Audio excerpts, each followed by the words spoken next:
Willkommen bei ERA, der Gemeinschaft zur Förderung des modernen Realismus. Heute mit dem Maler Geoffrey Blackburn. Wir sind eine Gruppe internationaler Künstler, die traditionelle Maltechniken anwendet, um realistische, gegenwartsnahe Gemälde zu kreieren. Geoffrey Blackburn ist ein amerikanischer Künstler, der in diesem Film von Graham Stevenson vorgestellt wird. Geoffrey ist ein berühmter Vertreter der Ölmalerei. Im Film demonstriert er wichtige Teile seines Könnens. Originaltexte sind mit deutschen Untertiteln versehen. G'day viewers, my name's Graham Stevenson and I'd like to invite you to come on a journey of creativity and learning and adventure through the series Colour in Your Life. There's an artist in every family throughout the world, and lots of times there's an artist deep down inside all of us as well. So grab your kids, your brothers, your sisters, your aunties, uncles and mums and dads and come and see how some of the best artists do what they do.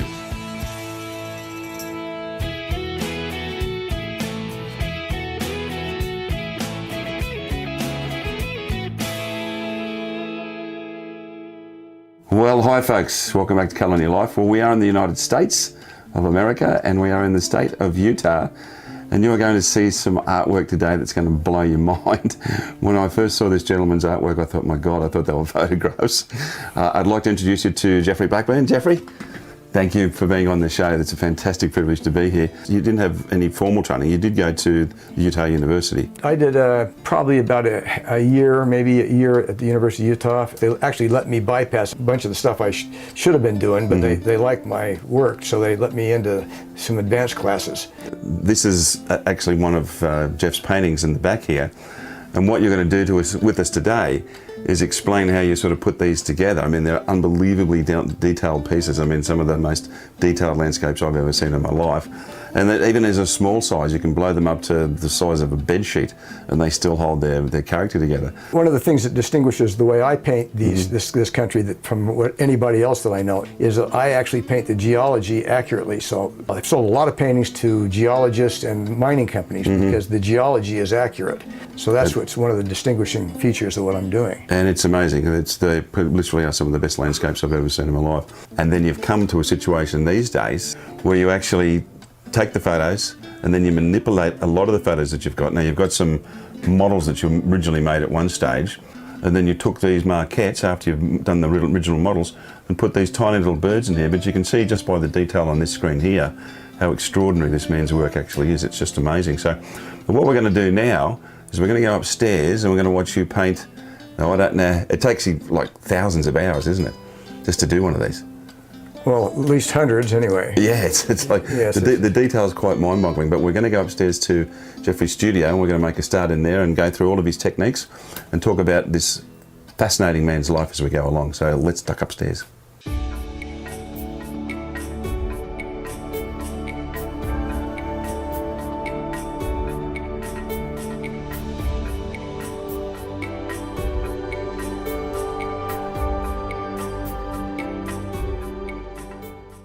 All right, Geoffrey, well, we are in your studio, a magnificent studio it is as well, surrounded by your glorious paintings. I mean, it's a privilege to be here, bud. But because your work takes so long to do, you're only going to give us some snippets of ideas on how you go about your methodology in producing all of this. You're just going over this with pencil and the smudge sticks? Yes. And I used a charcoal pencil to get this, and then what I'm going to do is I'm going to smudge it out in some areas, and then I'm going to glaze over that. One of the things I used to do is I used to call a Grumbacher, the head chemist at Grumbacher. He used to tell me that oil paint loves charcoal underneath it. It has a nice chemical reaction to it. So I do all my under drawings with charcoal, and then I paint over the top of it. Works wonderfully. So what I do is I'll start out with a charcoal drawing on top of my substrate, and if I work on a substrate that's canvas, and when I use canvas, I always use Belgian linen. I never use cotton. But I have reasons. Lately, I've been using a masonite, and when you use masonite, you got to use tempered on both sides. So it's tempered masonite both sides, and I use usually 3/8, something like that.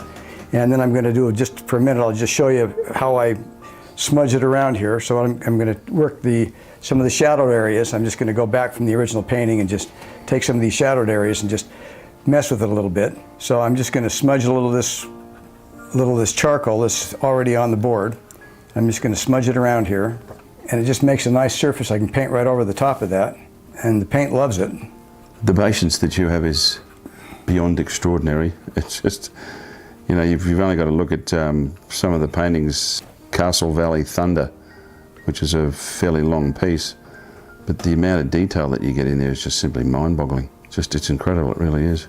Well, it's a study in self-abuse, and it's sort of like, I could be like one of those old monks that used to whip themselves with the flagellation. Yeah, exactly. It's flagellation with a small brush. Yeah. And through all of this and the amazing way you approach your work, you've actually written a book, and I think that the book helps people really to organise themselves, but to be able to bring out their best ability as well. Yeah, that's the point of it, is to tap into your creative ability.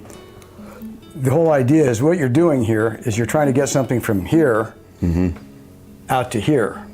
That's the whole point. It's like, as long as it's here, nobody can see it. As soon as you bring it out here, then, you know, that's the object of the exercise. So the book, the whole essence of the book is to make that transition. So it's like beaming something from one universe into another. That's the point of the book. And I've laid out the steps, and they work. And the proof of it is my paintings. Yeah, without a doubt. Everybody does it, by the way. Everybody's doing it all the time, but most people are pretty much unaware of how it is that they do it, so there's no consistency in the way that they do it. And you can apply it to art, you can apply it to anything, but we're applying it to art, and it works just beautifully. So you could go to Geoffrey's website, which is rgeoffreyblackburn.com, and you can go on here and you can actually click on the book and have a look at it. And then, yeah, I think it's just amazing. And this is a man, the end result is that you can see in Geoffrey's work, which is simply amazing, that he's obviously come up with a creative process that works incredibly well.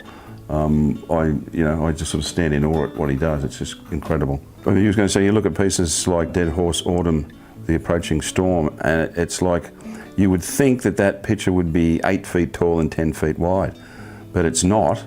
It's only about 2 foot by 18 inches, but it's like you could simply walk into the painting, and to develop the discipline and to understand the mechanism of your colour, just to follow the palette alone, is something that you can get out of this book as well.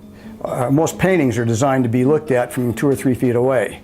So you stand back and you take in the whole painting, and then that's the experience, which is perfectly valid. It's a wonderful thing to do. That's the way people traditionally paint. My paintings are different. I want you to, what I'm trying to do is create a portal. I want you to be able to step through the surface of the canvas, or I call everything a canvas, even though it's just a substrate, and you walk right on into the painting. And when I'm creating these things, the very process of creating it is I keep going in and going in and going in, and as I'm painting them, what happens is I am curious myself. I'm wondering, well, wonder what's behind that rock? What's behind the next rock?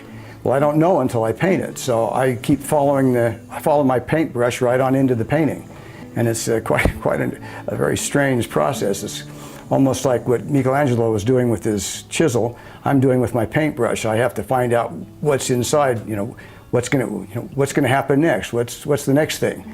We're just bringing up a piece now called Red Canyons, and it blows you away. You can zoom in on these, and each individual inch is a separate painting in itself because of the amazing detail that you put into the work and the perspective of colour, the horizon. It's amazing. It really is. That painting I sold to the guy that one of the 3 guys that crossed the Atlantic in the balloon, right? Maxie Anderson. He's the guy that eventually bought it. Yeah, that took a while to paint. I think that was the first one that went over 800 hours. I actually had a time clock when I painted it. I used to literally punch in, and that painting followed me around the house. I'd paint it, and then it'd follow me everywhere I went, including into the bathtub. I put it up on the faucets, and it would sit there, and I'd sit there in the bathtub and look at it and stare at it and flip it upside down and look at it in all these different directions. And But there must be a tremendous amount of personal satisfaction when you've created a masterpiece like you do. There's just simply not a lot of people in the world that can paint like this. There just isn't. I spent a decade with geologists bouncing around and looking at all this stuff from a geological standpoint. In fact, most of these paintings that I've done have sold to geologists or mining companies or people that work in mineralogy and so forth. They're fascinated with the fact that I actually capture this stuff. So what I want to do is just put a couple of glazes on here just so you can see how I start a basic glaze. And then I'll take one of these paintings that's much more developed that I've already started to work, and I'll show you what happens when you're a little further along in the process. Fantastic. Okay?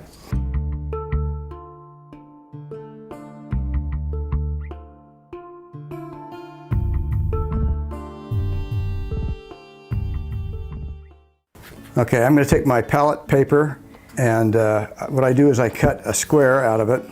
I do my mixing on the outside, and I put my paint on the inside.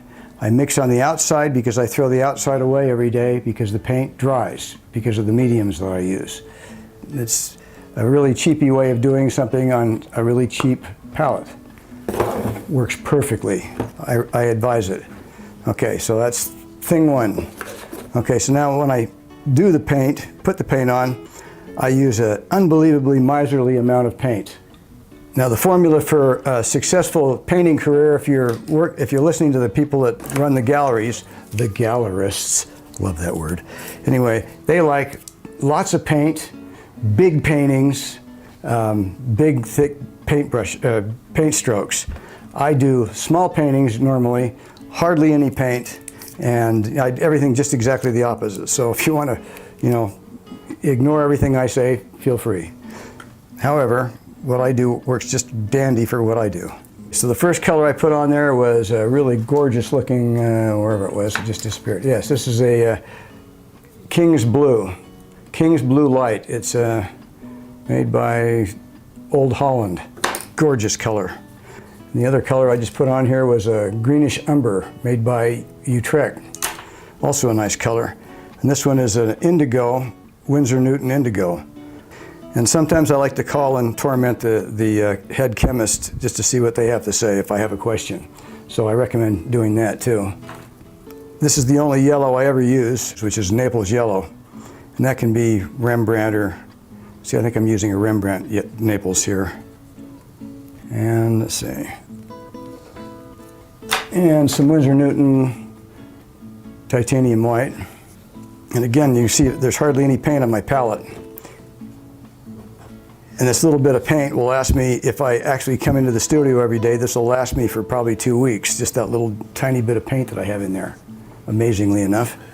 So does it dry out quickly in the hot Utah summer? Not really. Yeah. There actually is a way, if you have oil paint, I learned this, 60 years ago. I actually took an art class a long, long time ago from this beatnik couple, and this was way back before hippies. This is back in 1960. In fact, I remember listening to Kennedy talking on the TV when I was listening to these guys were telling me this. They're teaching me how to preserve your oil paints after a painting session. And they said you can scrape it off and you can take a jar of water and take the paint and scrape it off and scrape it on the inside of the bottle. So you scrape it off your palette, put it on the inside of a bottle, fill the bottle up with water, seal it up. The next day you go back in there and you can scrape it out of the bottle and put it back on your palette and it'll stay viable. Works like a charm. Yep. So if you're one of those people who like to paint with a lot of paint, do that. It'll keep your paint going forever. Now I'm going to use the medium. So there's 3 different mediums I would use if I was going to paint a bigger painting than this. But for this particular painting, there'd be 2 mediums I'd use for this one. I'd use this Max Medium Quick Dry by Grumbacher. And the reason I'm using this is because this guy, I think I mentioned his name, George at Grumbacher, the head chemist, he recommended this to me. And it's been great medium. It dries, it's completely dry in 24 hours. And after about 2 hours of painting, it'll start to gum up and get like honey. So you want to get your painting done quickly. And I never mix it with anything other than the paint. So I do that. So this is the way I paint. I'll go in with a straw, take out a drop, And that's it. That's what I'll use for a session right there. That's pretty cheap. That's one brush stroke for any other artist. That's half a painting for you. Yes, exactly. That's pretty much. That's about all I use, and probably won't even use most of that. It'll dry out. Okay, so I mix up a little tiny bit here. You can't actually see it from that side over there, but I will share with you. Little tiny bit, see? Yep. Little tiny bit, like that. Not much. I'll put this over here just so you can see what I'm doing. Okay, so I'm going to go in here with some little ultramarine purple. Just thin it down so there's hardly anything in there. And I'm just going to go up here and start working in here. And they're reasonably translucent? Yeah, it's totally translucent. Yeah. It looks about like it does on the palette. So I'm going into the shadows here and I use these purples all the time. Particularly so what you're doing is you're kind of alternating between a warm purple and a cool purple. And the warm purple is the dioxazine is a warmer purple, and the ultramarine is a cooler purple. Yeah, I think what a lot of people don't realise across the world, it came as a bit of a surprise to me when I first started exploring Arizona and New Mexico and Utah when I was young, is that you get a lot of snow in these areas as well. As hot as it is a desert area. Oh yeah. You get snow everywhere, and you've got one called Moab Blues. Yeah, there's one in there called Dead Horse Winter that I painted at the same time. Yeah.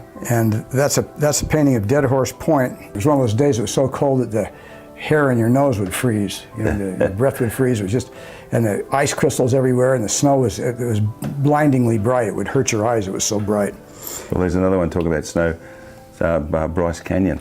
Oh yeah. I've been there myself. I mean, Zion, Bryce, Arches National Park. They're all around this area, but they are spectacular scenery, isn't it? Yes. So what I've done here so far, so I'd started with the purples. I started working the purples into the area, into some of the shadows. So I'd go up here, I'd probably use some of these same purples, maybe add a little dioxazine, and I'd go up in the clouds. There's some purples up in the clouds, so I'd probably start working some of the purples up into the clouds, same thing. So in your style, I mean, it just glazes layer upon layer upon layer. Yeah. So you get to a place where you want to start refining it then. Yeah, you just keep working it, and you kind of smear it in, and then you let it dry. Mm-hmm. And then so I just work it like this, and then I probably come back after all this dries, which will be tomorrow. And then, so there's that. So then if I want to start working in some of the, say we start going into some of these browns here. Mm-hmm. So off I go. So I'm just glazing right on over the charcoal. I'm getting a nice base down.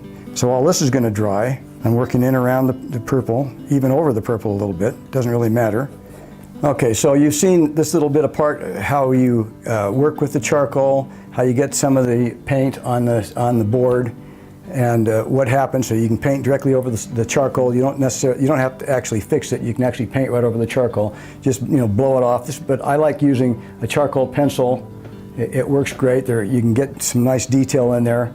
And you can and then you can use water, and you can kind of feather it out and make some cool stuff happen, get your shadows in there, and then you can build on those shadows, and then you can kind of paint over it and glaze over it, and then off you go. So now what we're going to do is we're going to segue into a couple of other paintings in later stages of development.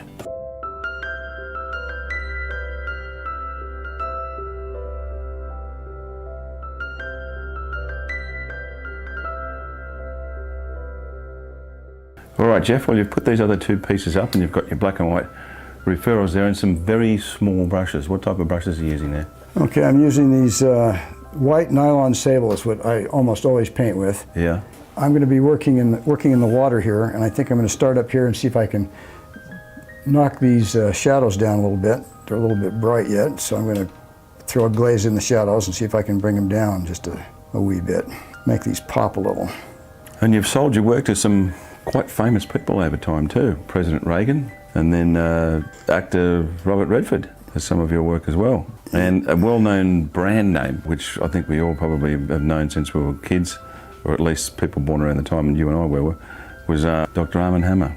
Yeah, he got prints of mine, these serigraphs that I was doing at the time. Well, you got a few senators that got your work as well? Yeah. and a governor. Yeah. Multi-awards that you've won over the decades for your work. You've been praised and, won some pretty incredible shows. Yeah, it's kind of fun. Particularly when they give you a check. Yeah, that's even more fun. That's the best part. And with your specific skills, Geoffrey, they're very well sought after. You do a number of workshops here. We actually hope to get you down to Australia at some stage to do some too, but you do a lot of international shows. You sort of got a bit jaded with the galleries, and the international shows serve as a better purpose for you to be able to display your work and to talk to people as well about what you do. Absolutely. There's one thing I want to say to everybody out there in video land. I would like to say this. Everybody has their own voice. You have your own voice, your own magnetic north, and my mission is to help you find that. You need to find that, and that's you're not going to paint like me. I don't want you to paint like me, and trust me, you do not want to paint like me because you are not me. You have to find your own magnetic north, and when you do, the quest is glorious, it's wonderful, it's awesome, and when you do, you will put some color in your life, not just a little color, not a little tiny bit of color like that, but huge amounts of color, and it'll go on and on and on. That's so fantastic. Knock yourself out. Well said. Now, it's unusual for somebody of your ability and what you do to be involved in the licensing industry, but you are actually in the licensing game and licensing your work to a number of different companies. I've always wanted to see my paintings on my images on some different kinds of substrates, and it's just a gloriously stimulating creative venture using imagery I've already created and mess with that imagery and create yet again with it, and then put it on a glorious, beautiful platform, and women come in all kinds of shapes and sizes, and they're all beautiful, every one of them, and be able to put my imagery on that platform. Wow, what a trip. It's a great day. Yeah, what a trip. Well, we've had a brief look into your work and ability, Geoffrey. It's been a great day to be with you, and obviously with the fact that you take hundreds and if not thousands of hours to paint your paintings, we didn't expect to see one completed by any means, but it gives you an idea of the talent of this man and what he's capable of. We're hoping to get Geoffrey to a number of different countries to do workshops. So if you want to talk to Geoffrey about that, you can go into his website for a start, which is geoffreyblackburn.com. Go in there, or you can come into Colour in Your Life, of course, colourinyoulife.com.au, and we'll be putting some information up about workshops with Geoffrey as well. So we've had a great day, Geoffrey. Thank you so much for being in your studio. It's been a gas. I loved it.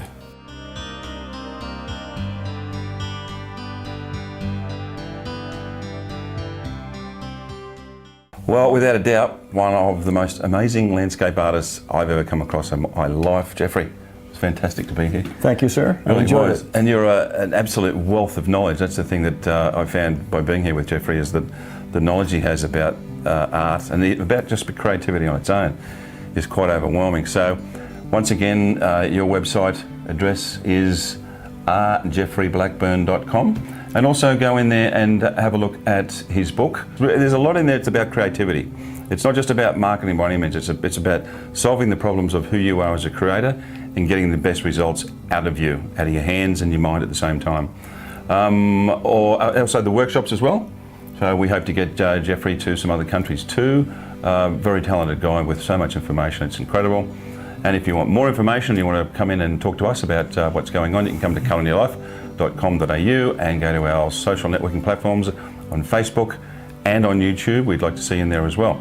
But we're going to head out and start travelling Utah again to some other people. But until we meet again, guys, remember, make sure you put some colour in your life. We'll see you next time. Bye now. Tally ho. Tally ho.